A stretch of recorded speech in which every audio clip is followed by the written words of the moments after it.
1975 was one of the most crowded years in pop chart history. 35 different songs reached #1 on the Billboard Hot 100, a record the chart still shares. Buried inside all that movement were dozens of artists who had one extraordinary moment and then vanished. Here are 15 weird one-hit wonders from 1975 you didn't know. Number 15, Love Hurts by Nazareth, 1975. Nazareth were a Scottish hard rock band from Dunfermline who had been recording since the late 1960s and had built a solid following in Europe and the United Kingdom. Love Hurts was not an original composition. It had been written by Boudleaux Bryant, one half of the celebrated Bryant songwriting partnership, and was most famously recorded by the Everly Brothers on their 1960 album, A Date with the Everly Brothers. Roy Orbison had also recorded it. Nazareth's version, released in 1975 from their Hair of the Dog album, transformed the song from a country-flavored ballad into a hard rock power ballad with Dan McCafferty's distinctive gravelly baritone at its center. The song reached number 8 on the Billboard Hot 100 in the spring of 1975, Nazareth's only significant American chart entry. In Canada, it was considerably more successful, reaching number 1 and spending extended time on the charts. The band continued recording and performing for decades, building a substantial live following, but Love Hurts was the ceiling of their American commercial profile. For baby boomers who heard it on FM rock radio in 1975, the specific combination of McCafferty's voice and the song's emotional directness made it one of those recordings that lodged permanently. The Everly Brothers' original is a country pop gem. Roy Orbison's version is exceptional. Nazareth's version is the one that lives in the memory of anyone who grew up with FM rock radio, which is itself a statement about how completely a cover can become the definitive version of a song. Number 14, Fallen in Love by Hamilton, Joe Frank, and Reynolds, 1975. Baby, baby, falling in love. Hamilton, Joe Frank, and Reynolds were an American soft rock trio who had previously had a chart hit in 1971 with Don't Pull Your Love, which had reached number 4 on the Billboard Hot 100. By 1975, the group had changed its lineup. Dan Hamilton and Joe Frank Carollo remained, but Tommy Reynolds had been replaced by Alan Dennison. But they kept the original name. Fallen in Love was released on Playboy Records and reached number 1 on the Billboard Hot 100 in August 1975, spending 1 week at the top. I could never see what fate had planned for me. The song is quintessential mid-1970s soft pop. Clean acoustic guitar, light percussion, harmonies that sit just right for car radio in summer. It is precisely and completely of its moment, and that specificity is both its charm and the reason it has not aged into something larger than what it was. The group had one other modest chart entry and then faded from commercial visibility. Dan Hamilton died in December 1994 at the age of 47. Joe Frank Carollo died in October 2016. Fallen in Love remains their most commercially visible moment from the second phase of the band's career. Falling in love, I'm falling in love again. Number 13, I Wanna Do Something Freaky to You by Leon Haywood, 1975. I wanna do something freaky to you. Leon Haywood was a Texas-born soul and R&B singer and songwriter who had been recording since the mid-1960s without breaking through commercially on the pop side. He had recorded for Decca Records and then moved to 20th Century Records, where he changed his sound to incorporate the funk and disco elements that were reshaping R&B in the mid-1970s. I Wanna Do Something Freaky to You was released in 1975 and reached number 15 on the Billboard Hot 100 and number 7 on the R&B chart. In the valley of love. In the valley of love. I'm on. The production, built on a bass line and a melody that would become considerably more famous years later, gave the song a groove that was specific to the Haywood School of Los Angeles soul funk. The song became significantly more widely known after Dr. Dre sampled its melody for Nothin' But a G Thang, released in 1993 on the Chronic album, which became one of the most commercially successful West Coast hip-hop recordings in history. Haywood received songwriting credit and royalties from the sample. He died in February 2020 at the age of 74. The 1975 recording that most of his contemporaries forgot became the source material for one of the most influential rap songs ever made. Number 12, Magic by Pilot, 1975. Ho, ho, ho, it's magic! Pilot were a Scottish pop rock band. David Payton, Billy Lyle, Ian Berenson, and Stuart Tosh, who had emerged from the remnants of Bay City Rollers, with whom Payton and Berenson had been associated. Their debut single, Magic, was released in late 1974 in the United Kingdom and reached number 1 there in January 1975. In the United States, it reached number 5 on the Billboard Hot 100. The song was produced by Alan Parsons, who was at the beginning of the career that would lead to the Alan Parsons Project and a long run of highly produced rock albums. The production of Magic has Parsons' specific touch. The layered vocals, the bright, precise sound, the way the arrangement builds without overstaying its welcome. The song has a specific quality of effortless momentum, as though it arrived fully formed and simply needed to be captured. Never been away, Hake. Never seen a day break. Pilot's follow-up single, January, topped charts in the United Kingdom, Australia, and Ireland, but reached only number 87 on the Billboard Hot 100. The American audience that had embraced Magic did not follow them to the next record. Payton and Berenson later became core session musicians for the Alan Parsons Project. Payton played bass and sang backing vocals on Tales of Mystery and Imagination, 1976, I, Robot, 1977, and Pyramid, 1978, among others. Berenson's guitar work is audible throughout the project's most celebrated recordings. Magic remains Pilot's American legacy, a perfect pop single from a band that went on to contribute substantially to some of the best-produced rock albums of the decade, just without their own names attached. Never believe it's not so. Number 11, Rockin' Chair by Gwen McCrae, 1975. Ooh, let me be your rocking chair. Gwen McCrae was a Florida-born soul and R&B singer who had been recording since the late 1960s, often alongside her then-husband George McCrae, who had his own major hit in 1974 with Rock Your Baby. Rockin' Chair was released in 1975 on Cat Records and reached number 9 on the Billboard Hot 100 and number 1 on the R&B chart, spending 2 weeks there. The song is a smooth, confident piece of Southern soul.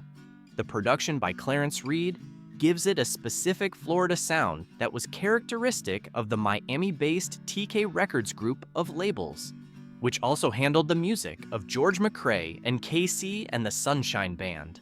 Shelter me from all hurt and pain. Gwen McCrae's voice on the recording has a quality of relaxed authority, the sound of someone who knows exactly what they are doing and is enjoying the process.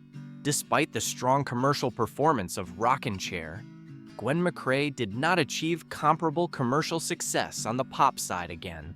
She continued recording and had sustained success on the R&B chart through the late 1970s and into the 1980s, but the crossover moment of 1975 was her peak in the broader pop market. For baby boomers who caught Rockin' Chair on the radio in 1975, the song's easy groove was exactly the kind of record that stayed in the mind without announcing itself. Let me be your rocking chair. Number 10, Shame, Shame, Shame by Shirley and Company, 1975. Shirley Goodman had been a recording artist since 1952, when she and Leonard Lee recorded I'm Gone for Specialty Records as Shirley and Lee. Their 1956 recording, Let the Good Times Roll, became one of the defining records of the early R&B era and has been continuously in circulation since. By 1975, Shirley Goodman was well into her 40s and recording under the name Shirley and Company with a group of session musicians organized by producer Sylvia Robinson. Shame, Shame, Shame was released on Vibration Records and reached number 12 on the Billboard Hot 100 and number 1 on the R&B chart in 1975. Shame on you if you can't dance too. The song is built on a simple but irresistible groove, a disco-adjacent rhythm section supporting Goodman's exuberant vocal over a minimal arrangement that gives her plenty of room to work. Sylvia Robinson, who produced the record, would go on to found Sugar Hill Records in 1979 and produce Rapper's Delight by the Sugar Hill Gang, often cited as the first hip-hop record to achieve mainstream commercial success. The arc from Shame, Shame, Shame, 1975, to Rapper's Delight, 1979, is a compact version of the history of Black American popular music across that 4-year period. Sylvia Robinson died in September 2011 at the age of 76. Shirley Goodman died in July 2005.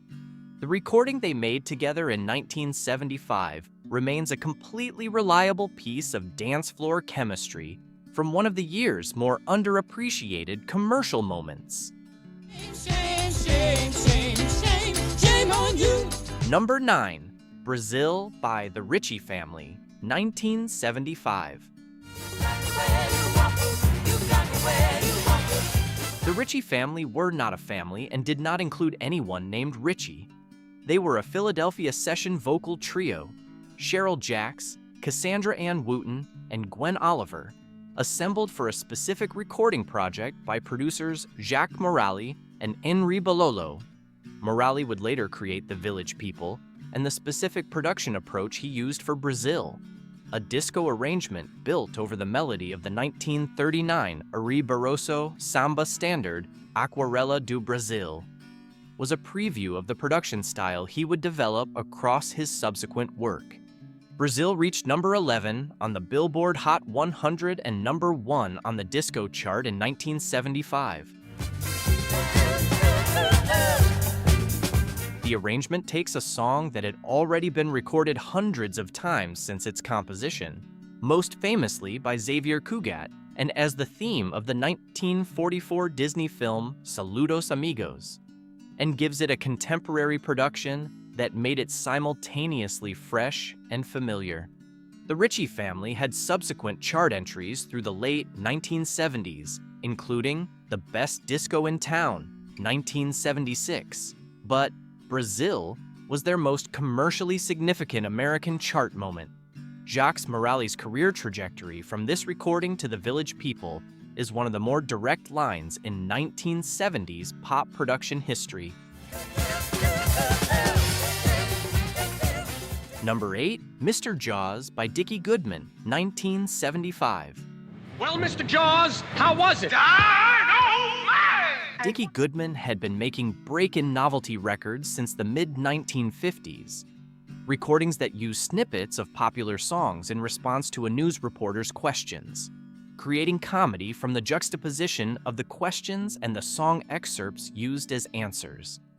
His 1956 recording, The Flying Saucer, with Bill Buchanan, had reached number 3 on the Billboard charts, making him one of the originators of the format. By 1975, he had been making these records for nearly 2 decades. Mr. Jaws was a response to the cultural phenomenon of Steven Spielberg's Jaws, which had been released in June 1975 and had become the highest-grossing film in history at that point. But what did you think when you took that first bite? Goodman's record used excerpts from popular 1975 songs in response to a reporter's questions about the shark. The joke being that the song excerpts happened to comment perfectly on the questions being asked. The record reached number 4 on the Billboard Hot 100 in the fall of 1975, making it Goodman's most commercially successful recording in nearly 2 decades of novelty work. The timing was precise. Jaws had been in theaters for months. The cultural conversation about it was at its height, and Goodman delivered exactly the right record at exactly the right moment. He died in November 1989. Mr. Jaws is one of the more perfect examples of topical novelty recording in American pop history, specific to its moment in a way that makes it simultaneously a time capsule and a comedy record. Mr. Jaws, that's not the way this record is supposed to end. Help! Number 7, Doctor's Orders by Carol Douglas, 1975. Carol Douglas was born Carolyn Cook in Brooklyn, New York, and was a cousin of soul pioneer Sam Cooke. She had recorded her first single for RCA in 1965 as Carolyn Cook without success, then spent years recording commercial jingles before returning to pop recording. Doctor's Orders was originally recorded by British singer Sunny, born Susan George, in the United Kingdom in 1974, where it had been a top 10 hit. Carol Douglas's version was released in 1975 on Midland International Records. The song reached number 11 on the Billboard Hot 100 and performed strongly on the dance charts. The disco-influenced production gave Douglas's voice a platform that matched the specific energy of the mid-1970s dance scene, and her performance had a warmth and authority that the material rewarded. Douglas went on to have further success on the disco chart through the late 1970s, but Doctor's Orders was her peak on the mainstream pop chart. She later became known in Christian music circles and has spoken in interviews about the transition between her pop career and her religious work. The song remains a sharp, enjoyable piece of 1975 dance pop, made by someone with a genuine musical lineage and a voice that deserved more mainstream attention than it received. Number 6, Poetry Man by Phoebe Snow, 1975. You're the poetry man. Phoebe Snow was a New Jersey singer-songwriter, born Phoebe Ann Laub, who released her debut album on Shelter Records in late 1974. The album produced Poetry Man as a single that reached number 5 on the Billboard Hot 100 in early 1975. Snow's voice was one of the more technically distinctive of the era, a wide range used with jazz-influenced phrasing, the kind of vocal approach that impressed musicians and critics simultaneously. The song was entirely her own composition, a gentle and intimate portrait of a romantic figure who expresses himself in poetry. The acoustic guitar and the understated production gave it a quality of direct communication between singer and listener. The poetry man. You make things alright. Snow's subsequent commercial career was complicated by the circumstances of her personal life. She had a daughter, Valerie Rose, who was born with severe brain damage in 1975.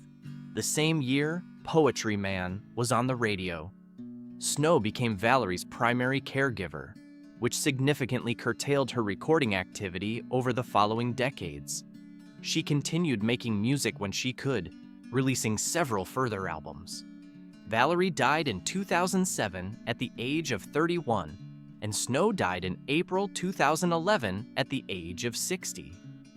Poetry Man was her commercial peak and remains one of the more quietly beautiful recordings in the 1975 catalog.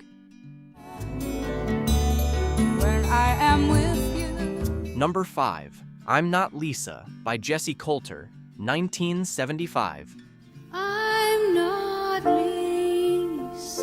Jessie Coulter was the performing name of Miriam Johnson, a Phoenix, Arizona, singer-songwriter who was married to outlaw country guitarist Waylon Jennings. She had been recording country music since the mid-1960s without breaking through on the pop side.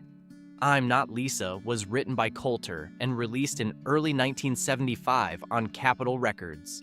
The song reached number 4 on the Billboard Hot 100 and number 1 on the country chart. One of the rare recordings that achieved significant commercial crossover between country and pop audiences simultaneously in 1975.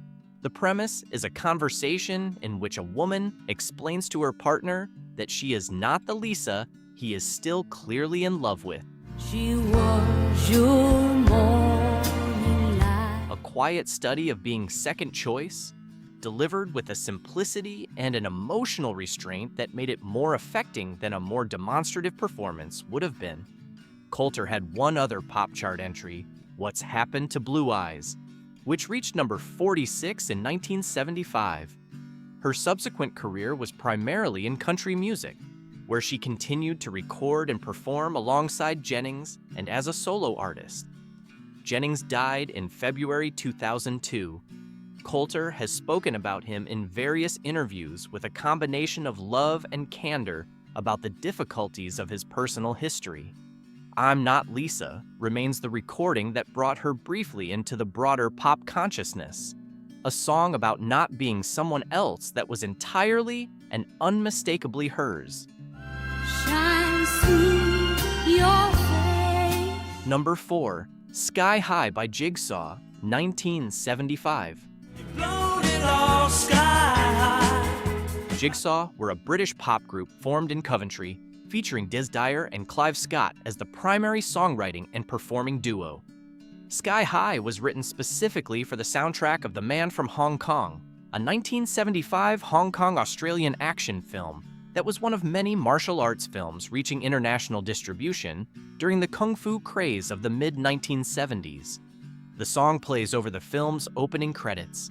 It reached number 3 on the Billboard Hot 100 in the fall of 1975, driven partly by the commercial momentum of the film and partly by its own specific qualities: the driving rhythm, the melodic clarity, the sense of forward momentum that made it well-suited to opening a film and equally well-suited to car radio. In the United Kingdom, it reached number 9. Jigsaw's follow-up single, Love Fire, reached number 30 in the United Kingdom, but number 90 in the United States. The American audience that had embraced Sky High did not follow them. They continued recording into the early 1980s without replicating the American chart success. Diz Dyer and Clive Scott continued their songwriting partnership and had songs recorded by other artists. Sky High remains one of those 1975 recordings that occupies a very specific place in the memory of anyone who was watching kung fu films and listening to AM radio in the fall of that year. Number 3, Lovin' You by Minnie Riperton, 1975. Loving you. Minnie Riperton had been a professional singer since the early 1960s, having been a member of the group Rotary Connection and having recorded as a solo artist before Lovin' You brought her to mainstream commercial attention. The song was written by Riperton and her husband Richard Rudolph and was recorded quietly, with the sound of birds recorded outdoors by Stevie Wonder, who produced the track and played instruments on it as a part of the arrangement. It reached number 1 on the Billboard Hot 100 in April 1975 and spent 1 week at the top. Riperton's 5-octave voice, capable of reaching whistle register notes that most singers cannot produce at all, is the recording's defining element. The song's intimacy and the specific quality of her vocal in the upper register gave it a character unlike anything else on the 1975 pop chart. Riperton was diagnosed with breast cancer in 1976. She became a spokesperson for the American Cancer Society and spoke publicly about her illness at a time when cancer was rarely discussed openly in American public life. She died in July 1979 at the age of 31. Her daughter, Maya Rudolph, born in 1972, became a comedian and actress. Lovin' You is Ripperton's most commercially visible legacy, a recording made with Stevie Wonder in a quiet session, with birds singing in the background, that reached #1 and has never entirely left radio since. Wonder has said in interviews that the recording was made quickly and simply, without elaborate production intent, and that the simplicity was part of what gave it its character. The birds were recorded outside Wonder's home and added to the track as an ambient element. It became one of the most distinctive sonic signatures of the year. Number 2, The Hustle by Van McCoy, 1975. Van McCoy had spent his career as a songwriter, arranger, and producer rather than a performer. He had written hits for the Shirelles, the Drifters, Gladys Knight and the Pips, and dozens of other artists. By 1975, he was working with the Soul City Symphony as an orchestral producer when he wrote and recorded The Hustle, a piece of disco-era instrumental and vocal pop built around the dance move of the same name. The song reached #1 on the Billboard Hot 100 in July 1975 and spent 1 week at the top. It also reached #1 on the R&B chart and won the Grammy Award for Best Pop Instrumental Performance. The hustle as a dance had been developing in New York discotheques, and McCoy's recording arrived at precisely the moment when the dance and the disco phenomenon were building toward their commercial peak. The song both reflected and amplified the dance, and the combination drove it to the top of the chart. McCoy never had another pop chart entry as a performer. He died in July 1979 at the age of 39 from a heart attack, the same summer as Minnie Riperton's death, which gave 1979 a specific quality of loss for people who had loved the music of 1975. McCoy had spent his entire career in the service of other artists' music, and his only commercial moment as a performer was at the exact center of the disco era. As a songwriter and arranger, he had shaped dozens of recordings that other artists received credit for. The Hustle is both a one-hit wonder and a document of a specific moment in American music history, the only time the industry turned its full commercial attention on a man who had been quietly essential to it for 2 decades. #1, Before the Next Teardrop Falls by Freddie Fender, 1975. It's your happiness that matters. Freddie Fender was born Baldemar Garza Huerta in San Benito, Texas in 1937 and had recorded under his own name in the late 1950s before spending 3 years in the Louisiana State Penitentiary on marijuana, charges between 1960 and 1963. He re-recorded and released material through the 1960s without achieving significant commercial success. By the early 1970s, he was largely out of the music business, working as a mechanic and occasional musician in the Texas Gulf Coast region. Producer Huey Moe rediscovered Fender and brought him to record Before the Next Teardrop Falls, originally recorded by Dwayne D. in 1967 for Moe's Crazy Cajun label. The recording was picked up for national distribution by ABC/Dot Records. I'll be there before the next. It reached #1 on the Billboard Hot 100 in April 1975, spending 2 weeks there, and simultaneously reached #1 on the country chart. Fender became the first Mexican-American artist to have a #1 pop single. He followed it with Wasted Days and Wasted Nights and Secret Garden, other entries that reached the top 10, making him more than a strict one-hit wonder by some definitions.